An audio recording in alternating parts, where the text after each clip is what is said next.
தீர்க்க தரிசனம் என்பது சர்க்கரை இனிக்கும் என்பது போல. சர்க்கரை இனிக்கும் என்று சொல்லலாம். அந்த இனிப்பை எப்படி வெளிப்படுத்த முடியும்?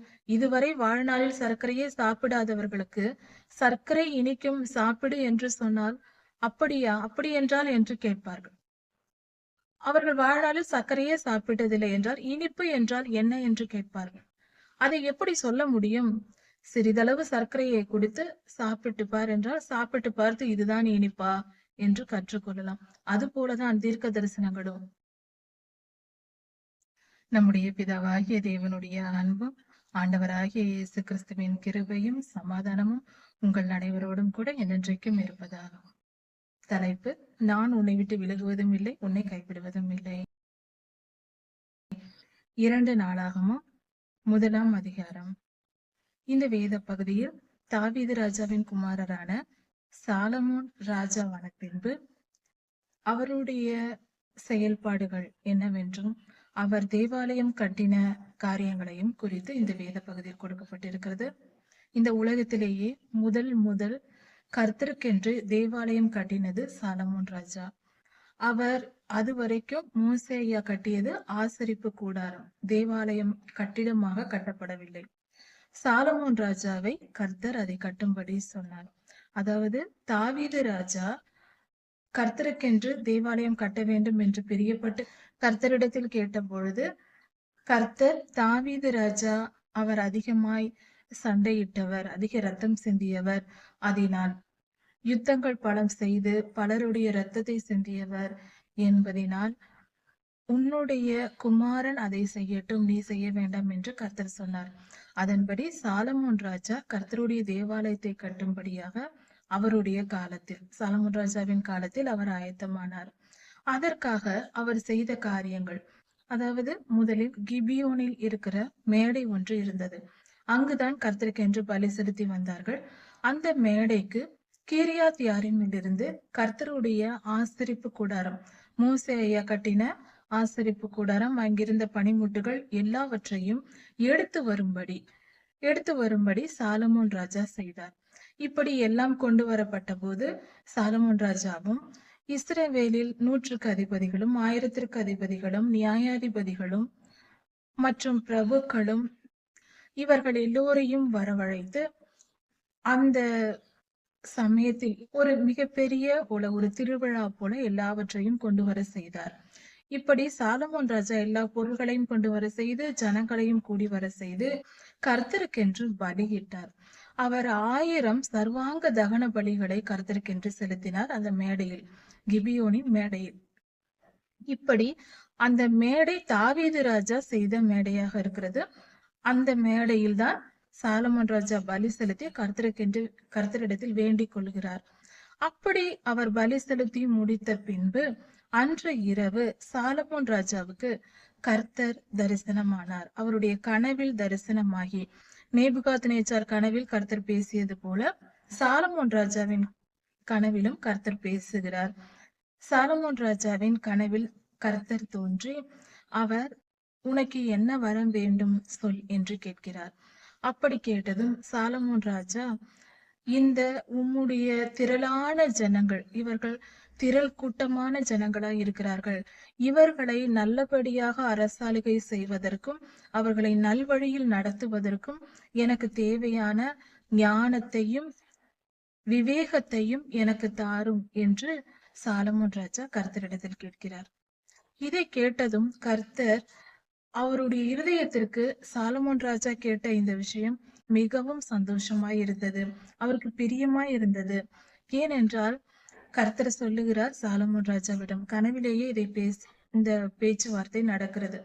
கர்த்தர் சொல்லுகிறார் சாலமோன் ராஜாவின் கனவிலேயே, நீ உனக்கென்று ஐஸ்வர்யத்தையும் சம்பத்தையும் கனத்தையும் உன் சத்துருக்களின் பிராணனையும் நீண்ட ஆயுளையும் கேட்காமல் என் ஜனத்தை ஆளுகை செய்கிற ஞானத்தையும் விவேகத்தையும் நீ கேட்டிருக்கிறாய், இது எனக்கு பிரியமானது என்று கர்த்தர் சந்தோஷப்பட்டு சாலமோன் ராஜாவிடம் பேசுகிறார். அதை நான் உனக்கு கொடுத்தேன் என்றும் சொல்லுகிறார். இப்படி கர்த்தர் ஞானத்தையும் விவேகத்தையும் சாலமோன் ராஜாவுக்கு கொடுக்கிறார். இப்படி கொடுத்தார். இந்த பகுதியில் நாம் சற்று கவனிக்க வேண்டும். தீர்க்க தரிசனம் என்றால் என்ன, கர்த்தர் எப்படி கனவில் பேசுவார் போன்ற காரியங்களை தெரிந்து கொள்ள வேண்டும். அதே போல கர்த்தருக்கு பிரியமான காரியம் என்ன என்பதை குறித்தும் இந்த வேத பகுதியில் நாம் தியானிக்க இருக்கிறோம். அதாவது சாலமோன் ராஜாவின் இருதயம் பரிசுத்தமாய் இருந்திருக்கிறது. அதாவது அவர் இந்த பலி செலுத்தும் இந்த சமயத்தில் கர்த்தர் தோன்றிய அந்த நாளில் அவர் மிகவும் கர்த்தரிடத்தில் பிரியமாய் இருந்து கர்த்தருக்கு பிரியமான செயல்களை அவர் செய்து வந்திருக்கிறார் என்பது தெரிகிறது. ஏனென்றால் கர்த்தருடைய உடன்படிக்கை பெட்டி ஆசரிப்பு கூடாரத்தை கிரியாத்தியாரிடமிருந்து கிபியானுக்கு கொண்டு வந்து அங்கு கர்த்தருக்கென்று தேவாலயம் கட்ட வேண்டும், தன் தகப்பனாகிய தாவீது ராஜா சொன்ன அந்த காரியங்களை செயல்படுத்த வேண்டும் என்ற நல்ல ஒரு அது கர்த்தருடைய திட்டம், தகப்பனாரின் உபதேசம், ஆலோசனை இவையெல்லாம் கேட்டு தகப்பனாருடைய கட்டளையும் கூட. அப்படி இருக்க இதை முழுமையாய் கேட்டு கீழ்ப்படிய சாலமோன் ராஜா அங்கு இடம் கொடுக்கிறார். அந்த காரியத்தை செய்வதற்கு அவர் இடம் கொடுக்கிறார். அது கர்த்தருக்கு பிரியமான செயலா இருக்கிறது. கர்த்தருடைய சித்தம் அது, தகப்பனாருடைய கட்டளையும் அது. அதை இவர் செவி கொடுத்து அதற்கேற்றபடி கர்த்தருக்கு பலி செலுத்தி கர்த்தரிடத்தில் ஆசீர்வாதத்தை வேண்டுகிறார். இப்படி செய்ததும் கர்த்தர் மிகவும் மகிழ்கிறார். ஏனென்றால் இங்கே கர்த்தர் உனக்கு முதலில் சொப்பனம் என்ன என்றால், அதாவது சொப்பனம் கனவு இந்த இரண்டு வார்த்தைக்கும் ஒரே பொருள்தான். தூங்கும் போது நாம் பார்க்கிற தரிசனம் சொப்பனம். விழித்து கொண்டு இருக்கும் பொழுது கண்கள் திறந்து நாம் பார்க்கும் போது கர்த்தரை பார்க்கலாம், பரலோக காட்சிகளை பார்க்கலாம்.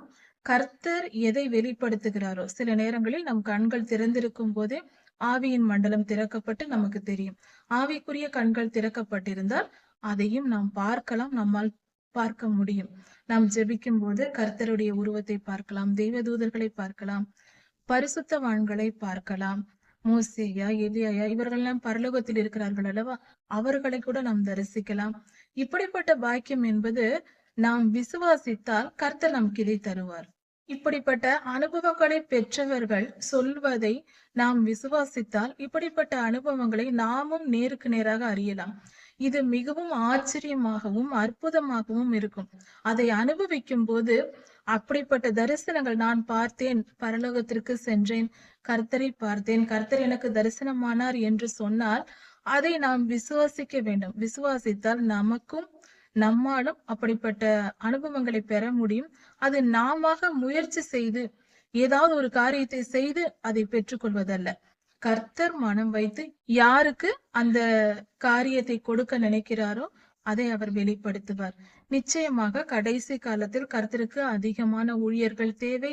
கர்த்தர் அந்த மாதிரியான அபிஷேகம் கொடுக்க, தீர்க்க தரிசன அபிஷேகம் கொடுக்க எல்லோருக்கும் விரும்புகிறார்.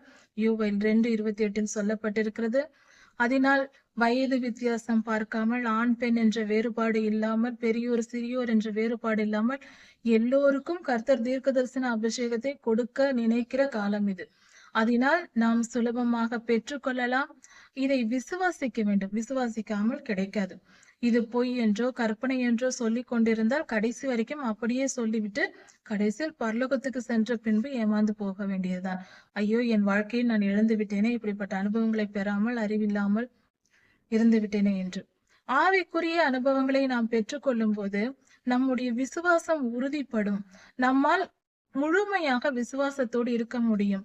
நாம் ஜெபிக்கும் போது கர்த்தரை நாம் பார்க்கிறோம் என்றால், நம் கண்களுக்கு இயேசுப்பா தெரிகிறார் என்றால், பார்த்தவுடன் நமக்கு எப்படி இருக்கும்? நம்மளுடைய அன்பு, நம்மளுடைய விசுவாசம் இன்னும் அதிகமாக பெருகும். அந்த விசுவாசம் உறுதிப்படும். இருக்கிற விசுவாசம் இன்னும் உறுதிப்படும். அது நன்றாக நம் ஆத்மாவில் ஊறிவிடும். இதைதான் நாம் புரிந்து கொண்டு நடந்து கொள்ள வேண்டும். விசுவாசிக்காமல் பெரியோர்கள் சொல்லுவதை, பெரிய ஊழியக்காரர்கள் இப்படிப்பட்ட அனுபவங்கள் இருக்கிறது என்று பலர் சொல்லுகிறார்கள். அதை விசுவாசிக்க வேண்டும். நிச்சயம் விசுவாசித்தால் அப்படிப்பட்ட அனுபவங்கள் எல்லோருக்கும் கிடைக்கிறது, பெறவும் முடிகிறது. இது உண்மைதான், இது பொய் அல்ல. அதனால் தீர்க்க தரிசனங்கள் உண்மை. அது கர்த்தர் வரும் வரை தீர்க்க தரிசனங்கள் இருக்கும், கர்த்தருடைய 2ஆம் வருகை வரைக்கும். ஏனென்றால் கர்த்தருடைய 2ஆம் வருகை வந்த பின்பு நேருக்கு நேராக நாம் கர்த்தரை தரிசித்து பேச போகிறோம். அப்பொழுது வேண்டுமானால் தீர்க்க தரிசனம் தேவைப்படாமல் இருக்கலாம். ஆனால் இப்பொழுதோ நமக்கு அது கண்டிப்பாக அவசியம். ஏனென்றால் இன்னும் கர்த்தர் வரவில்லை. அது வரைக்கும் தீர்க்க தரிசனங்கள் இருக்கும். அதை புரிந்து கொண்டு தீர்க்க தரிசனம், கனவு எல்லாம் உண்மை, சொப்பனம் உண்மை, இதை புரிந்து கொள்வோம். இப்படி இன்னொரு காரியம், தீர்க்க தரிசனம், கர்த்தர் ஒரு மனிதனோடு பேசுவதற்கு அவர் ரட்சிக்கப்பட்டவர்களாக இருக்க வேண்டும் என்று கூட அவசியம் இல்லை. நேபுகாத்நேச்சார் புறஜாதியாராய் இருக்கும் பொழுது, கர்த்தரை அறியாத மனுஷனாக, ஏற்றுக்கொள்ளாத மனுஷனாக இருக்கும் போதுதான் அந்த 4 உலோகங்கள் உள்ள சிலை சொப்பனம் அவருக்கு காண்பிக்கப்பட்டது. கர்த்தரே அதை காண்பித்தார். கர்த்தர் யாருடைய ஆவிக்குரிய கண்களை திறக்க வேண்டும் என்று நினைக்கிறாரோ அவர்களுடைய கண்களை திறந்து அவர்களுக்கு தம்மை வெளிப்படுத்துவார். தாம் சொல்ல நினைப்பதை சொல்லுவார். தரிசனங்கள் மூலமாகவோ அல்லது பேசி அவருடைய குரல்கள் மூலமாகவோ நமக்கு தெரிவிப்பார். அதனால் இதையெல்லாம் விசுவாசிப்பது உண்மை. நமக்கு வாயை படைத்தவர் அவர் பேசாமல் இருப்பாரா? நம் கண்களை சிருஷ்டித்த அவர் ஒரு தரிசனத்தை அவரால் காட்ட முடியாதா? அவர் பார்க்காமல் இருப்பாரா? நமக்கு நினைவுகளையும் சிந்தனைகளையும் கொடுக்கிறவரால் அவரால் கனவை கொடுக்க முடியாதா என்று யோசித்து கர்த்தர் சாலமோன் ராஜாவிடம் பேசினார். இப்படி சொப்பனத்திலேயே பேசுகிறார். இவருடைய ஆவியும், சாலமோன் ராஜாவின் ஆவியும் அவரோடு பேசுகிறது, கர்த்தரோடு. அப்படி என்றால் இந்த சொப்பனம் என்று சொல்லப்படுகிற இந்த இடம் அவருடைய சாலமோன் ராஜாவுடைய ஆவி எடுத்துக்கொள்ளப்பட்டு கர்த்தரிடத்தில் போய் பேசி இருக்கிறது பரலோகத்திற்கு. இந்த ஆவி எடுத்துக்கொள்ளப்படுதல் என்பதும் உண்மை, ஆத்துமா எடுத்துக்கொள்ளப்படுதல் என்பதும் உண்மை. இருதய தாழ்மையோடு பரிசுத்தமாய் இருந்தால் பரிசுத்தவான்கள் எல்லோருக்கும் இப்படிப்பட்ட அனுபவங்கள் கிடைக்கும். இல்லை என்று சொல்பவர்கள் அப்படிப்பட்ட அனுபவத்தை அனுபவிக்காதவர்கள். அனுபவித்து விட்டால் கண்டிப்பாக தெரியும். அதாவது தீர்க்க தரிசனத்தை பற்றி ஒரே ஒரு உதாரணத்தோடு புரிய வைக்கலாம். தீர்க்க தரிசனம் என்பது சர்க்கரை இனிக்கும் என்பது போல. சர்க்கரை இனிக்கும் என்று சொல்லலாம். அந்த இனிப்பை எப்படி வெளிப்படுத்த முடியும்? இதுவரை வாழ்நாளில் சர்க்கரையை சாப்பிடாதவர்களுக்கு சர்க்கரை இனிக்கும் சாப்பிடு என்று சொன்னால் அப்படியா, அப்படி என்றால் என்று கேட்பார்கள். அவர்கள் வாழ்நாளில் சர்க்கரையே சாப்பிட்டதில்லை என்றால் இனிப்பு என்றால் என்ன என்று கேட்பார்கள். அதை எப்படி சொல்ல முடியும்? சிறிதளவு சர்க்கரையை கொடுத்து சாப்பிட்டு பார் என்றால் சாப்பிட்டு பார்த்து இதுதான் இனிப்பா என்று கற்றுக்கொள்ளலாம். அது போலதான் தீர்க்க தரிசனங்களும் ருசித்து பார்த்தால்தான் புரியும். நாம் பரிசுத்தமாய் இருந்தால் அந்த ருசியை நமக்கு ஆண்டவர் கொடுப்பார். ருசித்து பார்த்து நாம் நம்பிக்கொள்ளலாம். அடுத்தது, சாலமோன் ராஜா இந்த இடத்தில் அவர் சுயநலம் இல்லாமல் அவர் கர்த்தரிடத்தில் கேட்டார். இந்த வேத பகுதியில் நாம் தியானிக்கிற காரியங்கள் அவைகள் தான். இந்த வேத பகுதி நமக்கு போதிக்கிற 2 காரியங்கள். தீர்க்க தரிசனங்கள் உண்மை என்பதும், சாலமோன் ராஜா சுயநலம் இல்லாமல் கர்த்தரிடம் கேட்டார். அதனால் அவர் பெற்றுக்கொண்டார். கர்த்தர் என்ன சொல்லுகிறார்? நீ கேட்ட ஞானத்தையும் உனக்கு தருகிறேன், விவேகத்தையும் தருகிறேன். அது மட்டுமல்லாமல் நீ கேட்காத ஐஸ்வர்யத்தையும் சம்பத்தையும் கனத்தையும் உன் நீடித்த ஆயுளையும் எல்லாவற்றையும் உனக்கு கொடுக்கிறேன் என்று சொல்லுகிறார். சமாதானம் சாலமோன் ராஜாவின் காலத்தில் தேசம் எங்கும் இருந்தது. இப்படி கர்த்தர் அவரை அளவில்லாமல் ஆசீர்வதித்தார். காரணம், சுயநலம் மற்ற ஒரு மனிதனாக அவர் இந்த ஜெபத்தை செய்தார். கர்த்தரிடம் கேட்டு இருக்கிறார். தனக்கு ஏனென்றால் அவர் சிறு வயது, அதிகமான முதிர்ச்சி அடையவில்லை, அதிக வயது இல்லை. அதனால் இவ்வளவு பெரிய ராஜ்யத்தை நாம் நடத்த வேண்டும், ஞானம் வேண்டும் என்று அறிந்து கொண்டு அதை கர்த்தரிடத்தில் கேட்டார். சுயநலம் இல்லாத ஜெபங்கள் கர்த்தருக்கு பிரியம் உள்ளதா இருக்கிறது. ஒரு மனிதனுடைய வாழ்க்கையில் எப்பொழுதும் எனக்கு இது வேண்டும், அது வேண்டும், என் குடும்பத்திற்கு, சுயநலம் என்பது தனக்கென்று வாழ்வது, தன் குடும்பத்திற்கென்று வாழ்வது, தன் உறவினர்களுக்காக வாழ்வது, தனக்காக என்று வாழ்கிற எல்லாமே சுயநலம்தான். என் சபையதான் என்று நினைப்பதும் கூட ஒரு விதத்தில் சுயநலம்தான். பிறர் வாழ நம்மால் ஆன எல்லா காரியத்தையும் செய்ய முயற்சிப்பதுதான் கர்த்தருக்கு பிரியமான செயலாய் இருக்கிறது. சுயநலம் மற்ற அன்பு கர்த்தர் நம்மை எதிர்பார்ப்பது. இங்கு சாலமோன் ராஜா தனக்கென்று சுயநலமாக எதையும் கேட்காமல் தன் ஜனங்கள் கர்த்தர் இட்ட வேலையை, கர்த்தருடைய சித்தத்தை நிறைவேற்றுவதற்கு தேவையான ஞானத்தையும் விவேகத்தையும் கர்த்தரிடத்தில் கேட்டார். அப்படி கேட்டிருக்கும் பொழுது அந்த காரியத்தை, அது கர்த்தருக்கு பிரியமானதா இருந்தது. 2 நாளாகவும் 2ஆம் அதிகாரம் முதல் 6ஆம் அதிகாரம் வரை. சாலமோன் ராஜா தேவாலயம் கட்டிய வரலாறு இங்கு கொடுக்கப்பட்டிருக்கிறது. சாலமோன் ராஜா தீருவின் ராஜாவுக்கு செய்தி அனுப்புகிறார். எனக்கு உதவி செய்யுங்கள், என் தகப்பனாருக்கு நீர் உதவி செய்தது போல எனக்கும் செய்யுங்கள் என்று சாலமோன் ராஜா செய்தி அனுப்புகிறார். மரம் வெட்டுகிறவர்கள், கல் தச்சர்கள், இப்படி பலவிதமான வேலை செய்கிற நிபுணர்கள், கட்டிடப் பணிக்கு வேலை செய்கிற நிபுணர்களை அனுப்பும்படியும், கேதுரு மரங்களையும் தேவதாரு விருட்சங்கள் போன்ற மரங்களையும் தரும்படியும் சாலமோன் ராஜா சொல்லி அனுப்புகிறார். அதற்கு தீருவின் ராஜா சம்மதிக்கிறார், நான் எல்லாவற்றையும் கொடுக்கிறேன் என்று. அதே போல சாலமோன் ராஜாவும் அப்படி அவர் அனுப்புவதற்கு பதிலாக கோதுமை, திராட்சரசம் போன்ற பொருட்கள், உணவுப் பொருட்களையும் இவர் கூலியாக அதிகமாக அவருக்கு கொடுத்து விடுகிறார், தீரு ராஜாவுக்கு கொடுக்கிறார். இப்படியாக இருவரும் ஒற்றுமையாக பேசிக்கொண்டு தீரு ராஜாவின் உதவியினால் இந்த காரியங்கள் எல்லாம் நடைபெறுகிறது. தீரு ராஜா தாவீது ராஜாவுக்கும் உதவினார். இப்பொழுது சாலமோன் ராஜா தேவாலயம் கட்டும் போதும் அதற்கும் இவர் உதவி செய்கிறார். அப்பொழுது சாலமோன் ராஜா தன்னிடத்தில் இருந்த அந்நியர்கள், புறஜாதியார் எவ்வளவு பேர் என்று, வேலையாட்கள் எத்தனை பேர் என்று இலக்கம் எண்ணி பார்க்கிறார். அப்படி பார்க்கும்போது அவர்கள் 1,53,600 பேர் இருக்கிறார்கள். அதில் 70,000 பேர்களை சுமை சுமக்கிறதற்கும், 80,000 பேரை மரம் வெட்டுவதற்கும், 3,600 பேரை அவர்கள் அதிகாரிகளாக, இவர்களை வேலை வாங்கும் அதிகாரிகளாகவும் தாவீது ராஜா நியமித்தார். அந்நியர்களை இந்த காரியங்களுக்கு பயன்படுத்தினார். இப்படியாக தேவாலயம் கட்டுவதற்கான இடத்தை தெரிந்து கொண்டார். அது எப்படி என்றால், கர்த்தர் கட்டளையிட்ட ஓர்னானின் களம் என்கிற மோரியா மலையில் இருக்கிற ஒரு இடம். அதாவது தாவீது ராஜாவின் மேல் கோபம் கொண்டு அவர் செய்த இந்த இலக்கம் பார்க்கும் ஜனங்களை, இஸ்ரவேலரை இலக்கம் பார்க்கும் தவறை அவர் செய்ததினால் அதற்கு தண்டனையாக ஒரு தேவதூதரை கர்த்தர் அனுப்பினார்.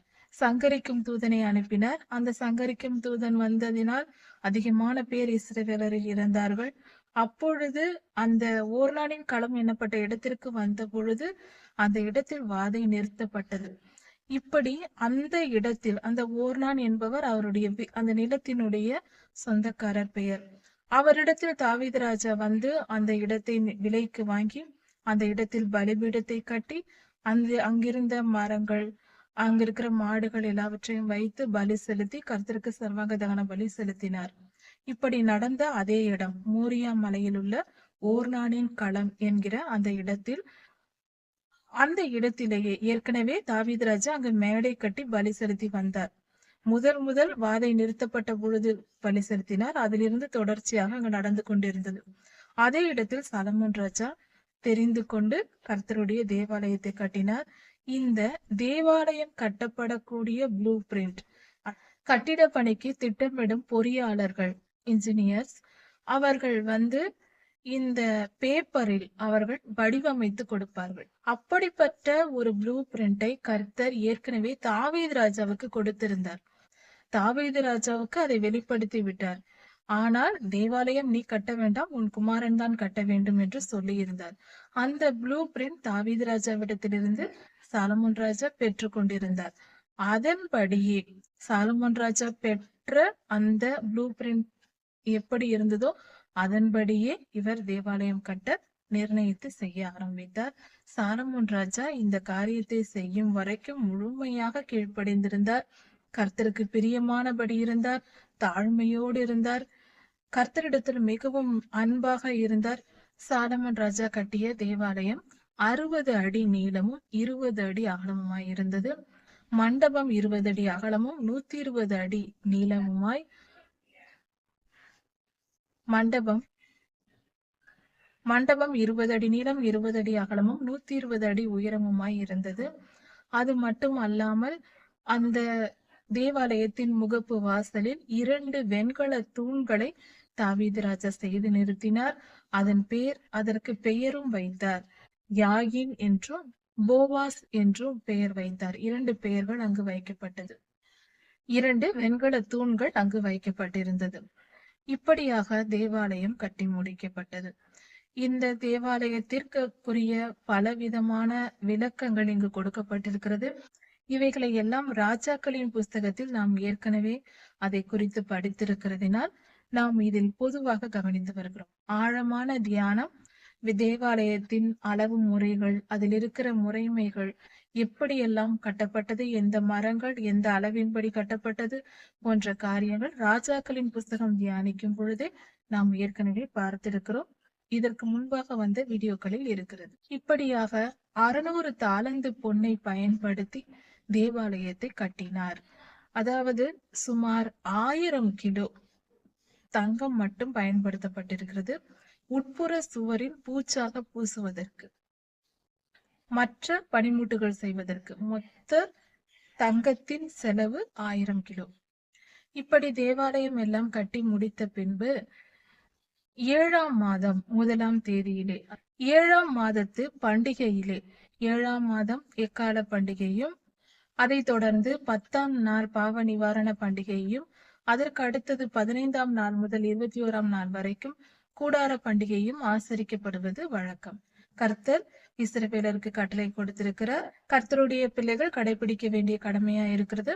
சாலமோன் ராஜா இந்த பண்டிகை நாட்களில் கர்த்தருடைய ஆலயத்தை பிரதிஷ்டை பண்ணினார். அவர் பிரதிஷ்டை பண்ணும்போது கணக்கில் அடங்காத ஏராளமான ஆடு மாடுகளை பலி கொடுத்தார். ஜனங்கள் எல்லாம் இஸ்ரவேல் தேசம் எங்கும் இருந்து திரளான ஆடு மாடுகளை கொண்டு வந்திருந்தனர் பலி செலுத்தும்படியாக.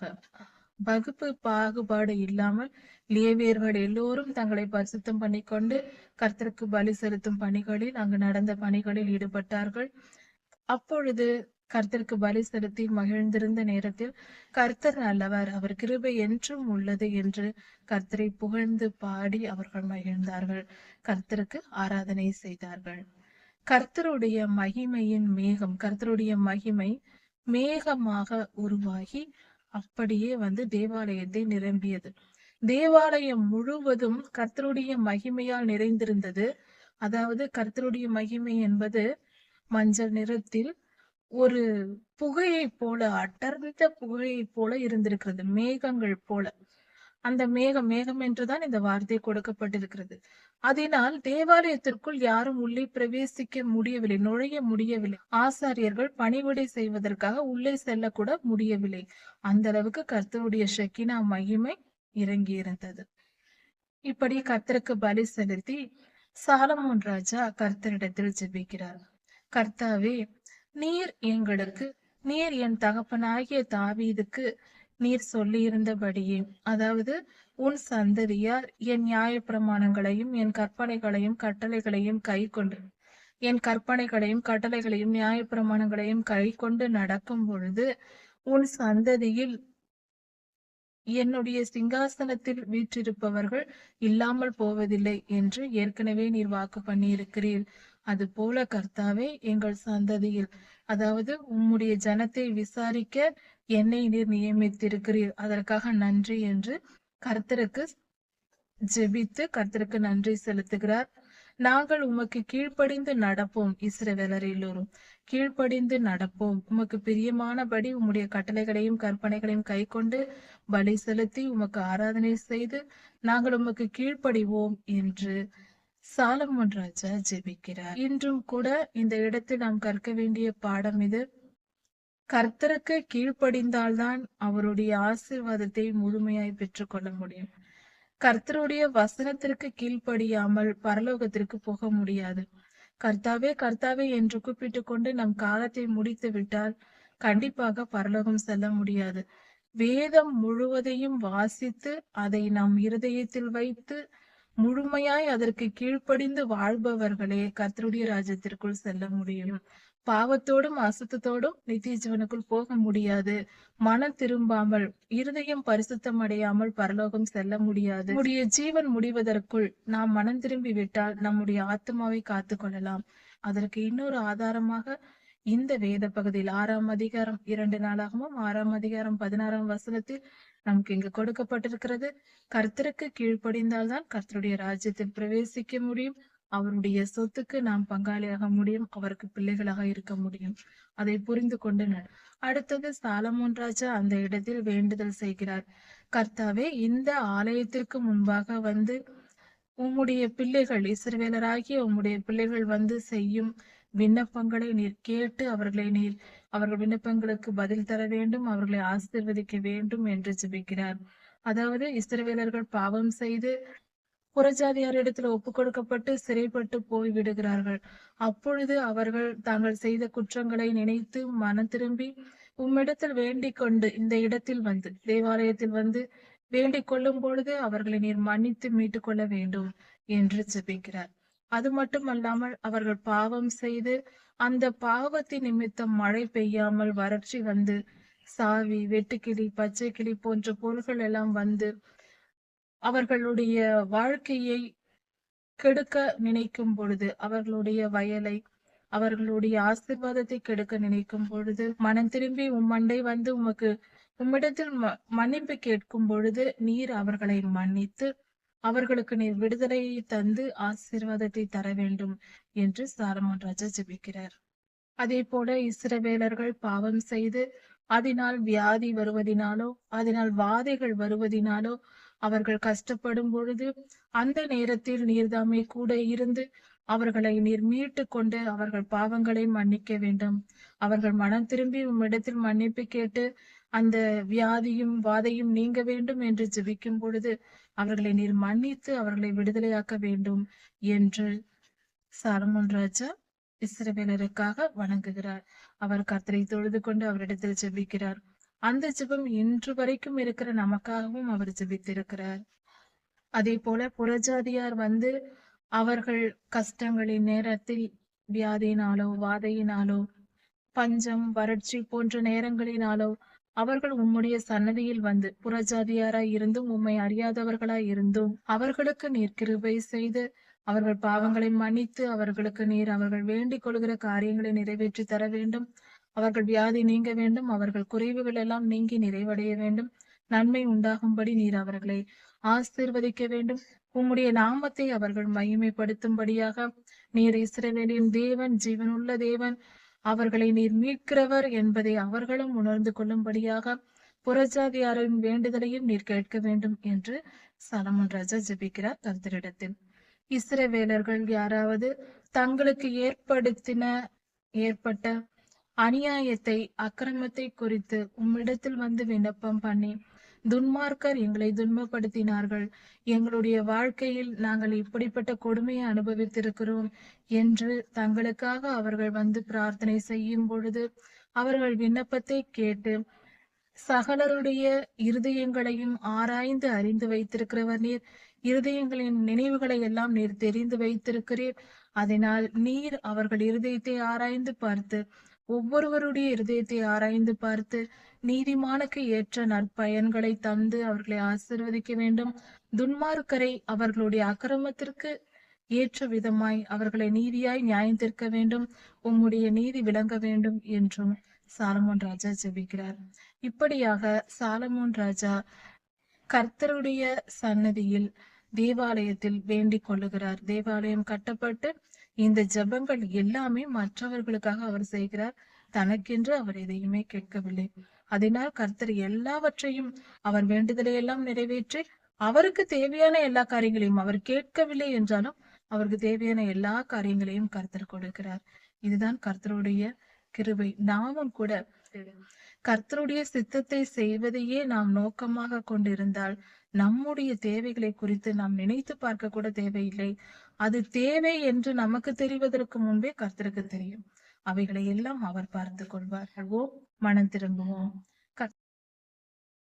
2 நாளாகமம் 7ஆம் அதிகாரம் முதல் 10ஆம் அதிகாரம் வரை. சாலமோன் ராஜா கர்த்தருடைய தேவாலயத்தை கட்டி முடித்தார்.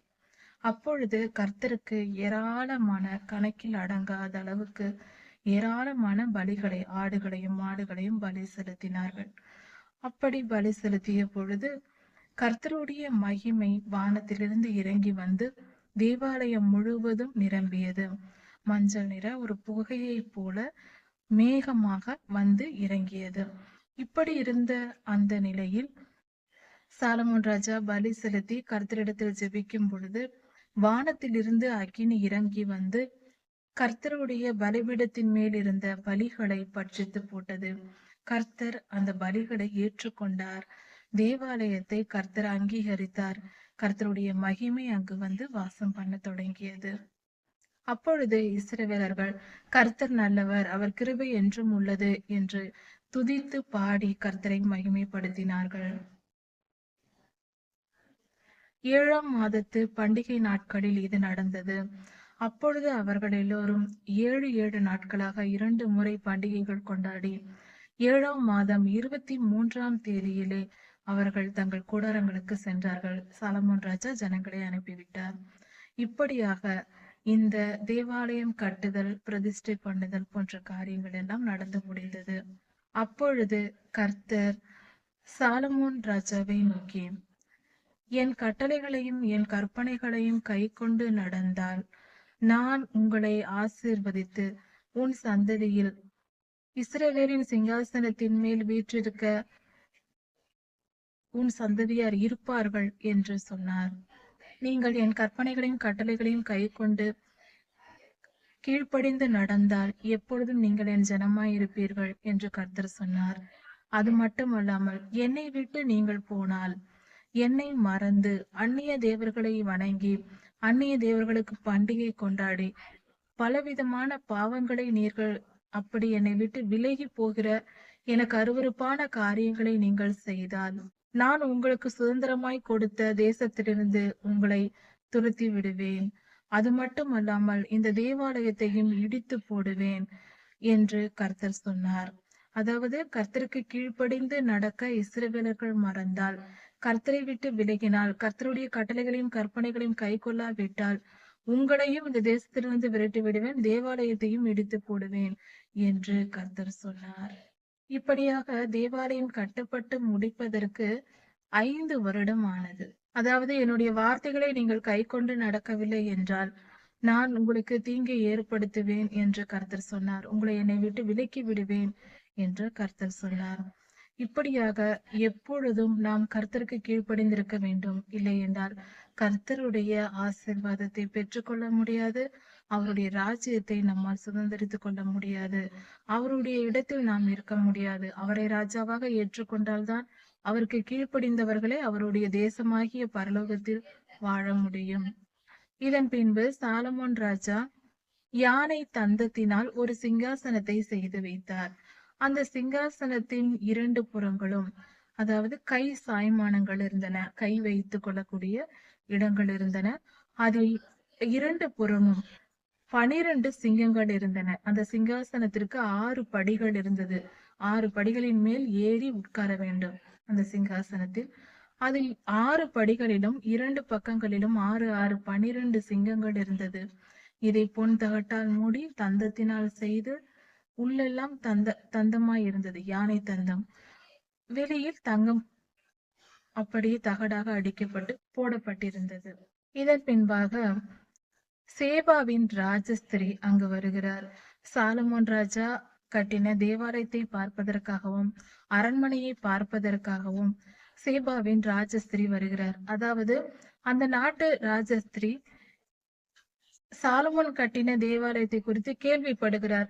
அவர் மிகுந்த ஞானத்தோடு, மிகுந்த திறமையாக, மிக அழகாக பலவிதமான தங்கத்தையும் ரத்தினங்களையும் வைத்து, கற்களை வைத்து மிக ஞானமாக, சாதுரியமாக, இப்படியாக மிக பாராட்டுகளை பெற்ற கட்டிடங்களை கட்டியிருக்கிறார் என்று கேள்விப்படுகிறார். அதை கேட்டு அந்த ராஜஸ்திரி வருகிறார். 120 தாலந்து பொன்னை எடுத்துக்கொண்டு, கந்த வர்க்கங்களையும் தூப வர்க்கங்களையும் நன்கொடையாக எடுத்துக்கொண்டு, மிகுந்த திரளான ஆஸ்தி அவைகள் எல்லாம் எடுத்துக்கொண்டு ஒட்டகங்களின் மேல் சேவகர்களோடு கூட அவர் வருகிறார் புறப்பட்டு. அப்படி அந்த ராஜஸ்திரி வந்து சாலமோன் ராஜாவின் தேவாலயத்தையும் அரண்மனையையும் எல்லாவற்றையும் பார்த்துவிட்டு, நான் மற்ற ஜனங்கள் சொல்லிய போது இப்படி இருக்கும் என்று நான் நம்பவே இல்லை. ஆனால் இங்கு வந்து பார்த்தபோது எனக்கு முழுமையாக சொல்லப்படவில்லை, கொஞ்சம்தான் சொல்லியிருக்கிறார்கள் என்று தோன்றுகிறது. நான் கேள்விப்பட்டதற்கும் மேலாக இங்கு மிக சாதுரியமான வேலைப்பாடுகள் செய்யப்பட்டிருக்கிறது, மிக உயர்ந்ததாக இருக்கிறது என்று சேபாவின் ராஜஸ்திரி மிகவும் சந்தோஷப்படுகிறார், பாராட்டுகிறார். அதாவது இந்த செயல்களை மட்டுமல்ல, சாலமோன் ராஜாவிடம் பல விடுகதைகளை அவர் கேட்கிறார். அந்த ராஜஸ்திரி சாலமோன் மிகப்பெரிய ஞானி என்று சொல்லும்போது இதை கேள்விப்பட்டு பல கேள்விகளை ஆயத்தம் பண்ணி வந்திருக்கிறார். சாலமோன் ராஜாவை எப்படியாவது இந்த கேள்வி கேட்டு மடக்கி விட வேண்டும் என்று. அப்படி அவர் கொண்டு வந்த கேள்விகள், விடுகதைகளை எல்லாம் உடனுக்குடன் அழகாக, உடனுக்குடன் கேட்ட கேள்வி எல்லாவற்றிற்கும் சாலமோன் ராஜா பதில் கொடுத்து விட்டார். அதனால் மிகவும் ஆச்சரியப்பட்டு சாலமோன் ராஜாவை மிகவும் பாராட்டி சேபாவின் ராஜஸ்திரி அவர்கள் பாராட்டுகிறார்கள். உம்முடைய ஞானம் மிகவும் பெரியது. நான் கேட்டதை விட, கேள்விப்பட்டதை விட மிக பெரியது. உம்மிடத்தில் இருந்து உம்முடைய வார்த்தைகளை கேட்கிற இந்த ஜனங்கள் தினந்தோறும் கேட்கிற பாக்கியத்தை பெற்றிருக்கிறார்கள். இவர்கள் பாக்கியசாலிகள் என்று பேசுகிறார். அது மட்டுமல்ல, உம்முடைய ஊழியக்காரர்கள் உம்முடைய ஞானத்தின்படி கேட்டு நடந்து கொள்கிற இவர்கள் மிகவும் அதிர்ஷ்டசாலிகள். உம்முடைய அரண்மனை விசாரிப்புகள், உணவு பதார்த்தங்கள், அங்கு எல்லாவற்றையும் பார்க்கிறார் அவர். உணவு பதார்த்தங்களிலும் அவருடைய சாலமோன் ராஜாவின் ஞானம், அவருடைய நிர்வாக திறமை, எந்தெந்த ஆட்களை எங்கெங்கு எத்தனை பேரை வைக்க வேண்டும், எப்படி சாதுரியமாக ஜனங்களை ஆளுகை செய்ய வேண்டும் என்கிற அந்த அட்மினிஸ்ட்ரேட்டிவ் ஸ்கில்ஸ் என்று சொல்வார்கள். அது போல ஆளுகை திறமை அவர்களிடத்தில் இருந்தது. இதையெல்லாம் பார்த்து அந்த ராஜஸ்திரி மிகவும் ஆச்சரியப்பட்டு பிரமித்து போகிறார். மிகுந்த நன்கொடைகளை அவர் கொண்டு வந்தார். வந்த பின்பு சாலமோன் ராஜாவை பார்த்த பின்பு அங்கிருக்கிற பொருட்கள், அதிகமான பொருட்கள் மேல் அவர் ஆசைப்பட்டு எனக்கு இது வேண்டும் அது வேண்டும் என்று கேட்கிறார். எல்லாவற்றையும் அவர் கேட்டதற்கும் மேலாக சாலமோன் ராஜா அவருக்கு கொடுத்து அந்த ராஜஸ்திரியை அனுப்புகிறார். இப்படியாக அந்த ராஜஸ்திரி வந்து பார்த்து மிகவும் மகிழ்ந்து சந்தோஷப்பட்டு போகிறார்கள். அவ்வளவு பாராட்டக்கூடிய அளவுக்கு சாலமோன் ராஜாவின் செயல்கள் இருந்தது. ஏனென்றால் அவர் ஏற்கனவே கர்த்தரிடத்திலிருந்து ஞானத்தையும் விவேகத்தையும் பெற்றுக்கொண்டார். இப்படியாக சாலமோன் ராஜா தன்னுடைய ஆளுகையை இஸ்ரவேலில் 40 வருடம் அவர் அரசாண்டார். அதன் பின்பாக அவர் சாலமோன் ராஜா மரித்தார். அவருடைய இறப்புக்கு பின்பு அவருடைய குமாரனான ரெகோபெயாம் ராஜாவானார். சாலமோனின் குமாரன் ரெகோபெயாம் ராஜாவாக அபிஷேகம் பண்ணப்பட்ட போது இஸ்ரவேலர் எல்லோரும் ரெகோபெயாம் ராஜாவிடம் பேசுகிறார்கள். அதாவது, நீங்கள் எங்கள் ராஜாவாய் இருப்பதினால் உம்முடைய தகப்பனாரை போல இல்லாமல் நீங்கள் எங்களுக்கு இரக்கம் காட்ட வேண்டும். உம்முடைய தகப்பனாராகிய சாலமோன் அதிகமாய் எங்களை கஷ்டப்படுத்தினார், அதிகமாய் வேலை வாங்கினார். நாங்கள் மிகவும் பாடுபட்டோம். அப்படி இல்லாமல் நீங்கள் எங்கள் வேலையை இலகுவாக்க வேண்டும், எங்களுக்கு உதவி செய்ய வேண்டும், எங்களுக்கு தயவு காட்ட வேண்டும் என்று இஸ்ரவேலர்கள் ரெகோபெயாமிடம் கேட்டார்கள். அதற்கு ரெகோபெயாம், நான் 3 நாள் கழித்து வாருங்கள், பதில் சொல்லுகிறேன் என்று சொன்னார். பின்பு ரெகோபெயாம் தன்னுடைய அரண்மனையில் இருந்த சாலமோன் ராஜாவின் நாட்களில் அவருடைய ஆளுகையில் இருந்த பெரியோர்கள், அரண்மனை பெரியோர்கள், மந்திரிகள், ஆளுகைக்குரியவர்களை அழைத்து அவர்களிடம் ஆலோசனை கேட்டார் ரெகோபெயாம். அதற்கு அவர்கள், ஜனங்கள் சொல்வதைப்படி கேளுங்கள். இஸ்ரவேலர்கள் தயவு கேட்கிறார்கள், இரக்கம் கேட்கிறார்கள்.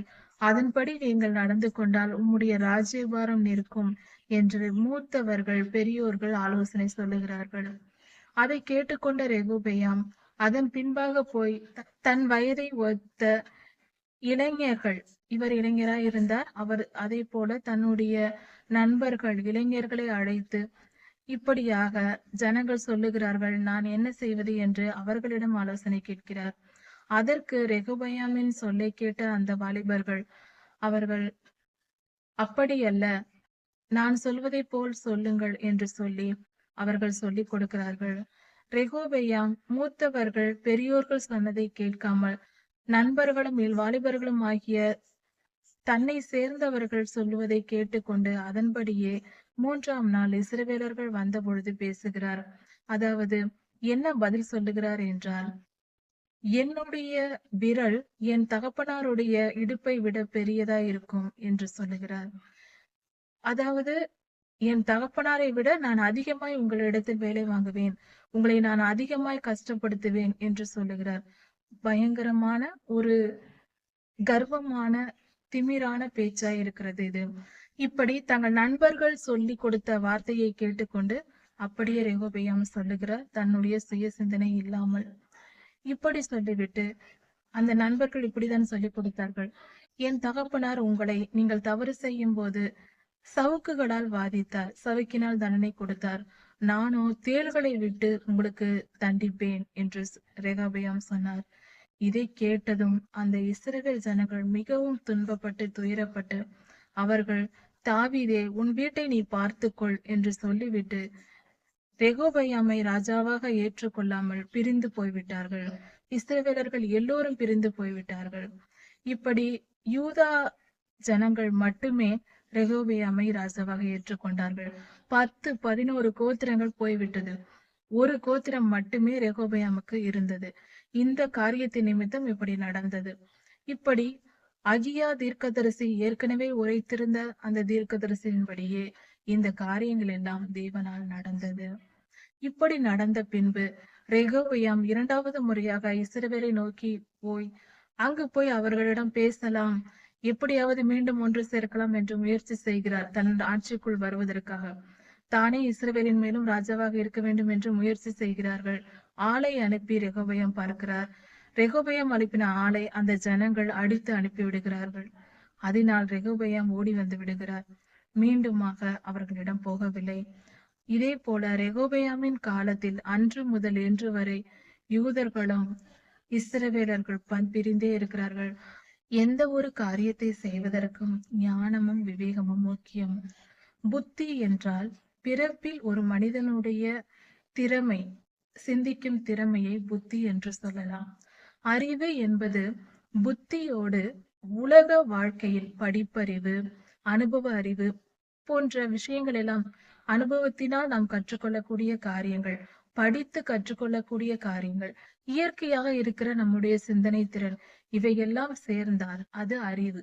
புத்தியோடு கூடிய அனுபவத்தினால் வரும் திறமையையும் சேர்த்து அறிவு என்று சொல்லலாம்.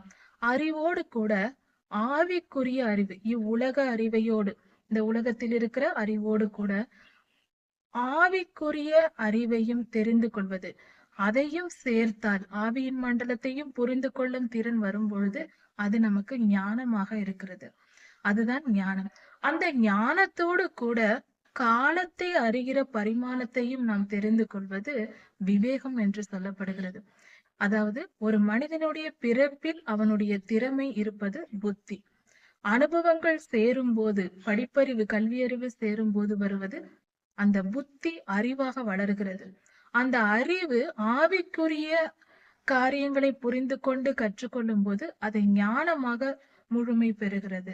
அந்த ஞானமானது கால பரிமாணத்தை, காலத்தை அறிந்து கொண்டு இந்த காலத்தில் இதை செய்ய வேண்டும், இந்த காலத்தில் இது நடக்கும், இது நடக்காது என்று புரிந்து கொள்ளும், காலத்தை புரிந்து கொள்ளும் திறன், அதையும் சேர்க்கும் பொழுது அது விவேகமாகிறது. இப்படி சாலமோன் ராஜா ஞானத்தையும் விவேகத்தையும் பெற்றுக்கொண்டார். அதனால் அவர் கையிட்டு செய்கிற காரியங்கள் எல்லாம் மிகவும் சிறப்பாக இருந்தது. இதை புரிந்து கொள்வோம். நாமும் எந்த வேலையையும் செய்வதற்கு ஞானமும் அறிவும் அவசியம். கர்த்தரிடத்திலிருந்து அதை பெற்றுக்கொள்ள வேண்டும். 2 நாளாகமம் 11ஆம் அதிகாரம் 12ஆம் அதிகாரம். தாழ்மையை குறித்து இந்த வேத பகுதியில் நாம் கற்றுக்கொள்ளலாம். தாவீதின் குமாரன் சாலமோன், சாலமோனின் குமாரன் ரெகொபெயாம். இந்த ரெகொபெயாம் என்ற மனிதர், இவர் கர்த்தருக்கு பிரியமாய் நடக்கவில்லை. கர்த்தருடைய வழிகளில் நடக்காமல் அக்கிரம சிந்தையாய் நடந்தார். தாவீது ராஜாவை போல கர்த்தருக்கு பிரியமாய் நடக்கவில்லை. அதனால் வந்த விளைவு என்ன? அதன் என்னென்ன தவறுகளை அவர் செய்தார்? அவர் செய்த நற்காரியங்கள் என்ன? கர்த்தர் எப்படி அந்த மனிதனுடைய வாழ்க்கையை ஆளுகை செய்தார் என்பதை குறித்து இந்த வேத பகுதியில் கற்கலாம். அதனால் நம்முடைய வாழ்க்கையை நாம் சீர்படுத்திக் கொள்ள உதவி செய்யும். சீராக நாம் எதை செய்யலாம், எதை செய்யக்கூடாது என்பதை அறிந்து நம் வாழ்க்கையை சரிப்படுத்திக் கொள்ளலாம் கர்த்தருக்கு பிரியமான வழியில். ரெகொபெயாம் ராஜாவாகிற போது 41 வயதாய் இருந்து 17 வருடங்கள் தேசத்தை அரசாண்டார், யூதா தேசத்தை. அப்படி இருக்கும் பொழுது அவர் கர்த்தருக்கு பிரியமாய் நடந்தார். அதாவது இஸ்ரவேல் தேசம் 2ஆக பிரிக்கப்பட்டு விட்டது. ரெகோபெயாமினால் தான் அது நடந்தது. சாலமோன் ராஜா இருக்கிற வரைக்கும். இப்பொழுது தாவீது ராஜாவின் நிமித்தம் கர்த்தர் யூதா கோத்திரம் மட்டுமே ரெகோபெயாமுக்கு ராஜாவாக அரசாளும்படி கொடுத்திருந்தார். இதை கர்த்தரை பிரிந்து போக பண்ணினார். இவர்களுடைய அக்கிரமம் பெரிதாய் இருந்ததினால். இப்படி ரெகோபெயாமுக்கு யூதா கோத்திரம் மட்டுமே இருந்தது. இப்படி இருக்க இஸ்ரவேலர் 10 கோத்திரங்களும் பின்பாக அவர்கள் தனியாக பிரிந்து போய் யெரொபெயாமை ராஜாவாக்கினார்கள். இப்பொழுது இஸ்ரவேலின் மேல் யெரொபெயாமும் யூதா கோத்திரத்தில் மட்டும் ராஜாவாக ரெகோபெயாமும் இருக்கிறார்கள். இப்படிப்பட்ட சூழ்நிலையில் ரெகோபெயாம் மீண்டும் யெரொபெயாமை ராஜாவாக்கின செய்தியை கேட்டு யுத்தத்துக்கு போய் மீண்டும் இஸ்ரவேல் எல்லோரையும் பிடித்துக் கொள்ள வேண்டும் என்று போகிறார். அவர் படை திரட்டி கொண்டு போகிறார். அவர் புறப்படும் பொழுது கர்த்தர் செமையா என்னும் தீர்க்கதரிசியை அனுப்புகிறார். இது நான் என்னுடைய செயலாய் இருக்கிறது. நானே உங்களை பிரிக்கிறேன். அதனால் நீ யெரொபெயாமோடு இஸ்ரவேலர்கள் உன் சகோதரர்கள் அவர்களோடு போய் யுத்தம் செய்யாதே என்று செமையா தீர்க்கதரிசியின் மூலமாய் சொல்லி அனுப்புகிறார். நீ அவர்களோடு யுத்தம் பண்ண போக வேண்டாம் என்று அகியா தீர்க்கதரிசியின் மூலமாய் கர்த்தர் சொல்லி அனுப்புகிறார். அதனால் ரெகோபெயாம் திரும்பி வந்து விடுகிறார். இப்படி நடந்த பின்பு ரெகோபெயாம் தன் தேசத்தில் யூதா கோத்திரத்தில் அவர் அரசாண்டு கொண்டிருக்கிறார். கர்த்தருக்கு பிரியமான வழிகளில் ஆரம்பத்தில் நடக்கிறார். இஸ்ரவேல் ஜனங்களோ யெரொபெயாமின் வார்த்தையை கேட்டு விக்கிரக ஆராதனைக்கும் அந்த 10 கோத்திரத்தாரும் பிரிந்து போய் விக்கிரக ஆராதனைக்கும் பொல்லாத பாவங்களுக்கும் அவர்கள் இடம் கொடுக்கிறார்கள். இச்சையான காரியங்களை நடப்பிக்கிறார்கள். தேசம் முழுவதும் அருவருப்பானது. இஸ்ரவேலின் ராஜாவாகிய யெரொபெயாம் அநேகம் பலிபீடங்களை கட்டி அதில் எல்லோரையும் ஆசாரியராக்கி மற்ற எல்லா கோத்திரத்தாரையும் ஆசாரியராக்கி கர்த்தரை மறந்து கர்த்தருக்கு விருப்பமில்லாத எல்லா காரியத்தையும் செய்து வந்தார்கள். அதனால் அங்கிருந்த லேவியர்கள் கர்த்தரை தொழுது கொண்டு ஆசாரிய பணி செய்ய வேண்டிய லேவியர்கள் எல்லாம் அங்கிருந்து புறப்பட்டு எல்லோரும் அதாவது தங்களுடைய காணியாட்சிகள் தங்களுடைய நிலங்கள் எல்லாவற்றையும் விட்டு நேராக யூதா கோத்திரத்தாரோடு வந்து சேர்ந்து விட்டார்கள். இப்படி ஒரு மாற்றம் நிகழ்கிறது. யூதா கோத்திரத்தில் வந்து சேர்ந்த பின்பு ரெகோபெயாம் அவர்களை ஆதரிக்கிறார். அவர்கள் ஆசாரியர்கள் அங்கிருந்து பணிபுரிந்தார்கள். தேவாலய பணி செய்தார்கள். இப்படியாக காரியங்கள் நிறைவேறியது. இப்படி 3 வருடம் முடிந்தது. இதன் பின்பாக ரெகோபெயாம் ஒரு தவறு செய்கிறார். இதில் மிக முக்கியமான காரியமாக இதில் சில காரியங்கள் கொடுக்கப்பட்டிருக்கிறது. திருமண காரியத்தை குறித்து இதில் மிகப்பெரிய ஆழமான சத்தியம் ஒன்று இருக்கிறது. அதை குறித்தும் சற்று கவனிக்கலாம். அதாவது ரெகோபெயாம் திருமணம் செய்கிறார். அநேக மறுமனையாட்டிகள் எல்லாரையும் திருமணம் செய்கிறார். அதில் அப்சலோமின் குமாரத்தியையும் திருமணம் செய்கிறார் ரெகோபெயாம். அப்சலோமின் குமாரத்தி வந்து முறையற்ற திருமணமாய் இருக்கிறது. உறவு முறை இல்லை. அப்படிப்பட்டவரை போய் திருமணம் செய்தது தவறு. அதாவது இந்த வேத பகுதியில் மறைமுகமாக நமக்கு போதிக்கப்படுகிற ஒரு காரியம் இருக்கிறது. அதாவது நியாயப்பிரமாண புஸ்தகத்தில் நமக்கு வேதத்தில் சொல்லப்பட்டிருக்கிறது எந்தெந்த முறை உள்ளவர்களை, அதாவது ஒரு திருமணம் நடக்க வேண்டும் என்றால் ஒரு மகனுக்கு ஒரு திருமணம் பெண் பார்த்து திருமணம் செய்ய வேண்டும் என்றாலும் அல்லது ஒரு பெண்ணுக்கு மணமகன் பார்க்க வேண்டும் என்றாலும் அவர்களுக்குள் ஏற்பட வேண்டிய முறை என்று இருக்கிறது. அதன்படி சரியாக செய்ய வேண்டும். நெருங்கின உறவு முறைகளில் திருமணம் செய்யக்கூடாது என்று அன்றே நியாயப்பிரமாணத்தில் கர்த்தர் சொல்லி இருக்கிறார். அதே போல இன்று விஞ்ஞானமும் அது சரிதான் என்று நிரூபித்திருக்கிறது. அதனால்தான் இந்திய கலாச்சார முறையில் பெரியோர்கள் திருமணம் செய்து வைப்பார்கள். அதற்கு காரணம் என்னவென்றால் தோற்றத்தை வைத்து திருமணம் செய்து கொள்வதோ, பணத்தை வைத்து, படிப்பை வைத்து, அழகை வைத்து இப்படி செய்து கொள்வது திருமண வாழ்க்கை அவர்களுடைய சந்ததியார் பெருகி வரும் பொழுது அது சரியாக அமையாது. திருமணம் என்பது முறைகள் சரியாக பார்க்கப்பட்டு எந்த முறை அவர் இருக்கிறார், மணமகனுக்கும் மணமகளுக்கும் உறவு முறை எப்படி இருக்கிறது என்பதை பார்த்தே திருமணம் செய்வார்கள். அதனால்தான் பெரியோர்கள் செய்து வைத்தார்கள். அது ஒரு நல்ல முறைதான்.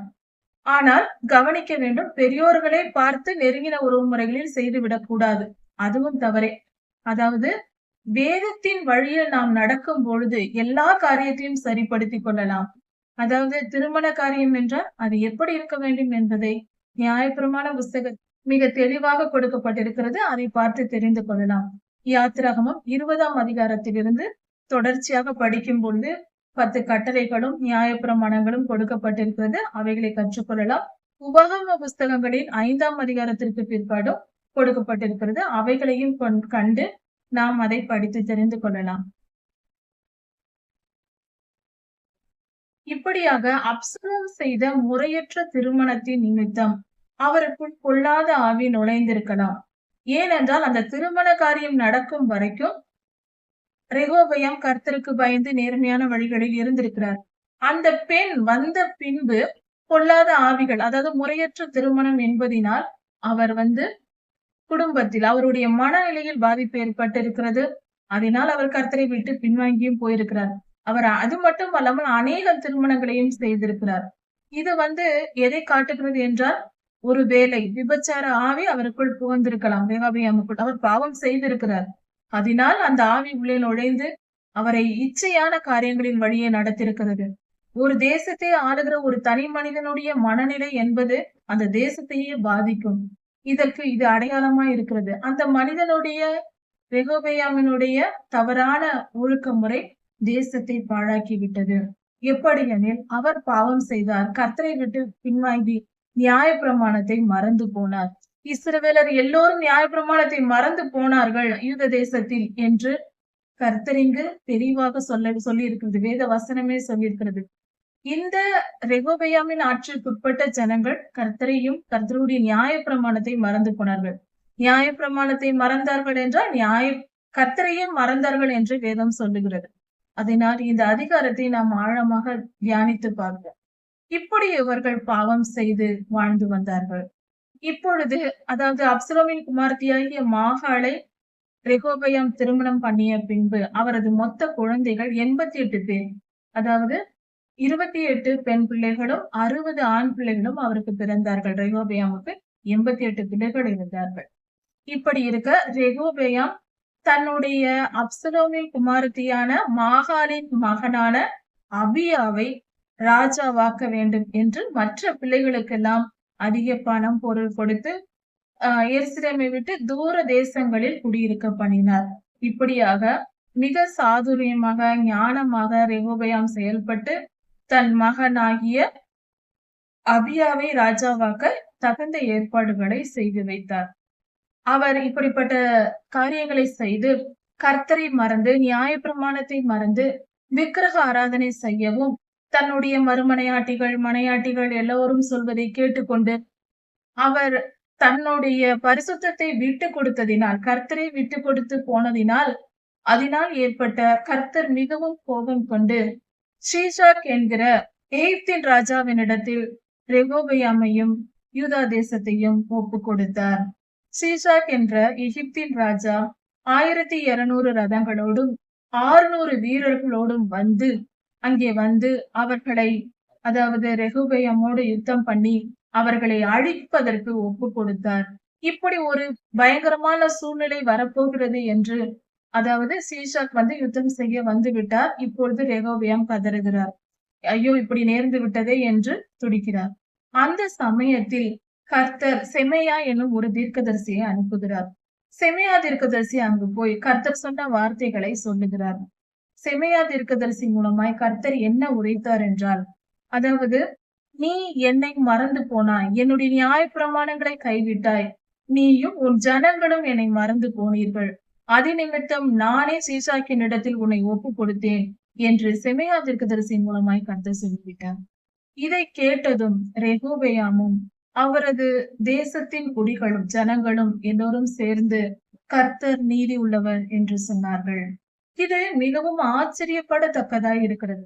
அவர்கள் பாவம் செய்தார்கள், கர்த்தர் நியாய தீர்ப்பை அனுப்பினார். அப்பொழுது அந்த ஜனங்கள் மனமாற கர்த்தருடைய நியாய தீர்ப்பை ஏற்றுக்கொண்டார்கள். ஏற்றுக்கொண்டு கர்த்தர் நீதி உள்ளவர், நாம் செய்தது பாவம், அதனாலே கர்த்தர் கோபம் கொண்டு இந்த தீமையை நமக்கு அனுப்பினார் என்று அவர்கள் வேதனையோடு மனதார ஏற்றுக்கொண்டார்கள். கர்த்தர் நீதி உள்ளவர் என்று அறிக்கை செய்தார்கள்.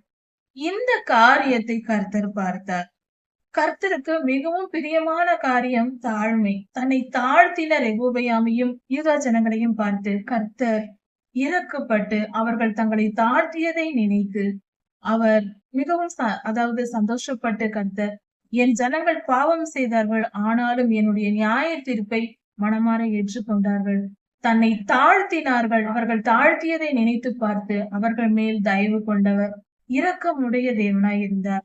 கர்த்தர் எவ்வளவு நல்லவர். அவர்கள் தவறு செய்தார்கள், அதை அனுபவித்தே தீர வேண்டும் என்று சொல்லவில்லை. அவர்கள் தங்களை தாழ்த்தியது உடனே கர்த்தர் மனமிரங்க தொடங்கினார். அவர் பரிசுத்தத்தின் நிமித்தமே நம்மை அவர் அடிக்கிறார், நமக்கு கஷ்டங்களை கொடுக்கிறார்.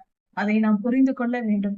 அப்பொழுது அவர்கள் தாழ்த்தியதை நினைத்து கர்த்தர் அவர்களுக்கு மனம் இறங்கி செமையா தீர்க்கதரிசியை மீண்டுமாக அனுப்புகிறார். தீர்க்கதரிசியின் மூலமாய் கர்த்தர் பேசுகிறார். அதாவது, ரெகொபெயாமும் அந்த ஜனங்களும் தங்களை தாழ்த்தினதை பார்த்தாயா? அவர்களுடைய தாழ்மையின் நிமித்தம் நான் அவர்களை அழித்து போட மாட்டேன், அவர்களை முற்றிலும் அழித்து போட மாட்டேன். ஆனாலும் அவர்கள் செய்த அக்கிரமம், அதாவது தேசம் எங்கும் விக்கிரக ஆராதனையையும் இச்சையான காரியங்களையும் நடப்பித்த பாவம் இருக்கிறது அல்லவா, அதே நிமித்தமாக சீஷாக் ராஜாவின் கையில் ஒப்பு கொடுப்பேன். இவர்கள் ஒப்புவிக்கப்பட்டார்கள். சீஷாக் ராஜா வந்து தேசத்தில் உள்ள அரண்மனையில் இருக்கிற எல்லா பொக்கிஷங்கள், ஆசீர்வாதங்களை எல்லாம் இவர்கள் அந்த ராஜாவினிடம் இழந்து போனார்கள். அதன் பின்பாக கர்த்தர் அவர்களை அழிக்காமல் விட்டு வைத்தார். அவர்கள் வந்து அங்கிருந்த பொக்கிஷங்கள் எல்லாம் போன பின்பு அங்கிருக்கிற தங்கத்துக்கு பதிலாக அந்த பொருட்கள், தேவாலயத்தின் பொருட்கள் எல்லாம், சில பொருள்களை, ராஜாவினுடைய பொருள்களை எல்லாம் அவர்கள் வெண்கலத்தில் செய்து வைத்தார்கள். இப்படியாக இந்த சம்பவங்கள் எல்லாம் நடந்தது. அதன் பின்பாக ரெகொபெயாம் தன் வாழ்நாள் முடிந்து இறந்தார். அவரை தாவீதின் நகரத்தில் அடக்கம் பண்ணினார்கள். அதன் பின்பாக ரெகொபெயாமின் விருப்பப்படியே அவரது குமாரனான அபியா ராஜாவானார். இப்படியாக கர்த்தர் தங்களை தாழ்த்தின ரெகொபெயாமையும் யூதா ஜனங்களையும் பார்த்து அவர்களுக்கு இரக்கப்பட்டு அவர்களை மட்டாய் தண்டித்தார். அவர்களுடைய தாழ்மையின் நிமித்தம் தங்கள் ஜீவனை காப்பாற்றிக் கொண்டார்கள். அவர்கள் மீண்டுமாக மன்னிப்பை பெற்றார்கள். நம்மை நாம் எப்பொழுதும் கர்த்தருக்கு முன்பாக தாழ்த்தி, கர்த்தாவே எங்கள் மேல் கிருபையாயிரும் என்ற வார்த்தையினால் மாத்திரம் அல்ல, இருதயத்தினாலும் நம்மை தாழ்த்தி நாம் உண்மையாய் கர்த்தரிடத்தில் நடந்து கொள்ளும் போது நாமும் இரக்கம் பெறுவோம். கர்த்தர் உங்களை ஆசீர்வதிப்பாராக. இதன் தொடர்ச்சியை அடுத்த செய்தியில் பார்க்கலாம். மாரநாதா.